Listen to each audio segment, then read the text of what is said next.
अस्सलाम वालेकुम दोस्तों मधुमक्खी एक ऐसा इंसेक्ट है जो जैसे ही किसी इंसान पे हमला करता है तो वो उसके बाद खुद भी जिंदा नहीं रहती। ये आखिर क्यों है? और दोस्तों अफ्रीकनाइज्ड मक्खी आखिर इतनी खतरनाक क्यों होती है? तो दोस्तों आज की वीडियो में हम इसी के बारे में जानेंगे। लेकिन मेरी आप सबसे गुजारिश है कि ये वीडियो स्टार्ट होने से पहले आप मेरे चैनल को सब्सक्राइब कर दें और अगर आपको मेरी वीडियो पसंद आए तो इसको लाइक एंड शेयर लाजमी कीजिएगा। चलो दोस्तों स्टार्ट करते हैं।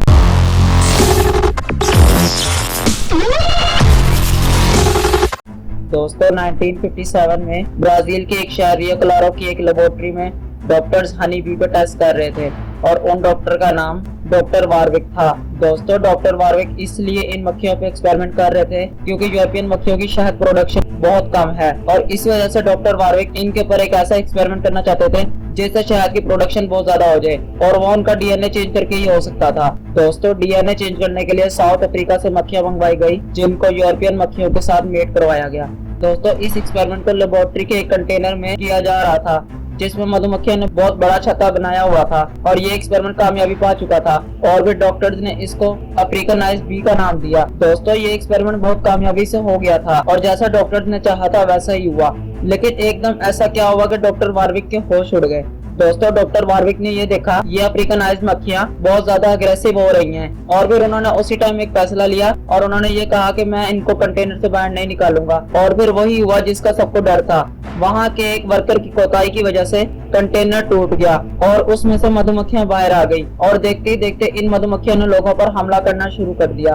दोस्तों ये मधुमक्खियां अब किसी के बस में नहीं थी। इन्होंने ब्राजील से होते होते अमेरिका में भी जाकर अपना डेरा बसा लिया और बहुत ज्यादा भारी मिकदार में फैल चुकी थी और अब तक 1000 से ज्यादा लोग इसके डंक की वजह से मारे जा चुके हैं, जिसके बाद इस अफ्रीकनाइज्ड मक्खियों को किलर बीज का नाम दे दिया गया। दोस्तों मैं आपको अफ्रीकनाइज्ड मक्खियों की एक निशानी बताता हूँ। दोस्तों ये देखने में बहुत ज्यादा काली होती हैं और दूसरी मक्खियों की निस्बत बहुत ज्यादा अग्रेसिव होती हैं। दोस्तों इन मक्खियों के बारे में मैं आपको चंद एक फैक्ट्स बताता हूँ। दोस्तों ये मधुमक्खी अपनी तरफ बढ़ती हुई किसी भी चीज को 500 मीटर दूर से ही सूंघ लेती है और ये अगर किसी का पीछा करने लग जाए तो ये फिर उसका 1 किलोमीटर दूर तक पीछा करती रहती है और अगर एक मक्खी ने भी किसी को डंक मार दिया तो बाकी सारी मक्खियां उसकी तरफ बढ़ जाती हैं। दोस्तों किलर बीज आम मक्खियों के मुकाबले बहुत बड़ा छत्ता बनाती है जिसमें 80,000 से भी ज्यादा मक्खियां रहती हैं।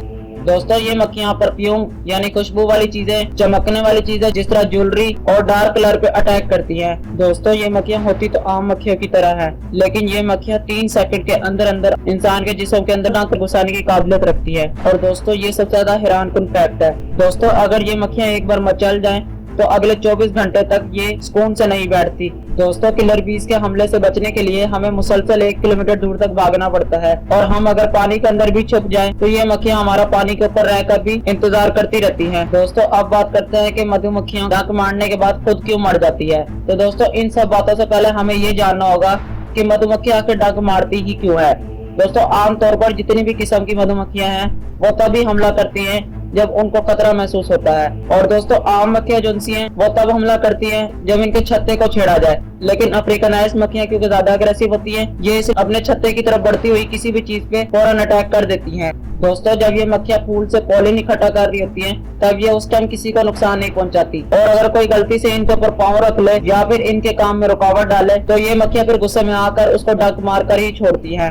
लेकिन दोस्तों इनको ये नहीं पता होता कि ये किसी पे हमला करेंगी तो उसके बाद ये खुद भी नहीं बचेंगी। दोस्तों उसकी रीजन ये है कि इनका डंक एक डैगर शेप के चाकू की तरह होता है और इसके दांतों की डायरेक्शन भी बिल्कुल ऊपर की तरफ होती है और जब ये किसी बॉडी के अंदर अपना डंक घुसाती हैं तो वो घुसा तो आसानी से लेती हैं लेकिन अपने इस डंक के डिजाइन की वजह से इसको वापस बाहर नहीं निकाल पाती। दोस्तों मक्खी जब अपने डंक को इंसान के जिस्म से बाहर निकालने की कोशिश करती है तो वो इंसान के जिस्म से नहीं निकाल पाती बल्कि वो डंक मक्खी से ही अलग हो जाता है और ना सिर्फ मक्खी का डंक बल्कि उसके मसल्स, उसके नर्व्स और उसका डाइजेस्टिव सिस्टम भी उसके साथ बाहर निकल जाता है और मुमकिन होता है कि मक्खी उसी टाइम मर जाए। दोस्तों वो इंसान बहुत खुशकिस्मत होता है जिसको एक मक्खी डंक मारे। लेकिन दोस्तों यहाँ पर अगर किलर भी किसी को गलती से भी डंक मार ले तो फौरन ही दूसरी मक्खियों को पता चल जाता है और वो इसकी तरफ बढ़ के उसको भी डंक मारने लग जाती है। लेकिन सवाल ये पैदा होता है कि दूसरी मक्खियों को पता किस तरह चलता है। दोस्तों आमतौर पर मक्खियां शहद अपने खाने के लिए इकट्ठी करती हैं, खास तौर पे जब पॉलिन का सीजन नहीं होता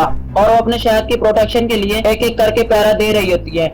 अगर गलती से भी कोई इंसान इनके एरिया में आ जाए तो वो मक्खी सूंघ कर इसके ऊपर फौरन अटैक कर देती है। और दोस्तों अगर ये मक्खी डंक मारने में कामयाब हो गई तो फौरन ही इनके जिस्म से केमिकल रिलीज होता है जिसे फेरोमोन कहते हैं। और दोस्तों यही फेरोमोन दूसरी मक्खियों के लिए एक अलार्म सिग्नल का काम करता है, और जैसे ही दूसरी मक्खियां इसको सूंघ लेती है वो फौरन ही अपने डिफेंस के लिए दूसरे पर अटैक कर देती है। और दोस्तों इसलिए हमें चाहिए कि अगर एक मक्खी भी हमें डंक मारे तो हमें फौरन वहां से भाग जाना चाहिए। दोस्तों ये जानना भी हमारे लिए बहुत जरूरी है कि मक्खी का डंक हमारे लिए कितना खतरनाक होता है। दोस्तों जैसे ही मक्खी किसी इंसान के जिस्म में अपना डंक डालती है तो वो हमारी बॉडी में एक टॉक्सिक रिलीज करती है जिसे मेलेटिन कहते हैं। दोस्तों इंसान का जिस्म इस मेलेटिन से लड़ने के लिए फौरन ही तैयार हो जाता है और अपने डिफेंस की खातिर उससे लड़ पड़ता है, और इस सूरत में हमारा वो हिस्सा सूज कर लाल हो जाता है। और दोस्तों हमारे जिस्म में डिफेंस मैकेनिज्म का काम ही यही होता है कि जिस जगह पे वो लड़ रहा होता है उसको वो सूजने पे मजबूर कर देता है।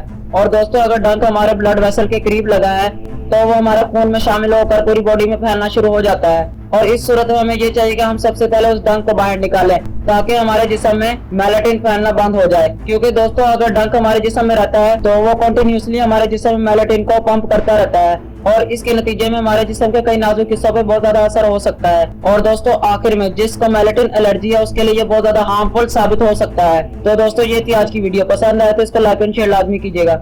चले मिलते हैं अगली शानदार वीडियो में, तब तक के लिए अल्लाह हाफिज।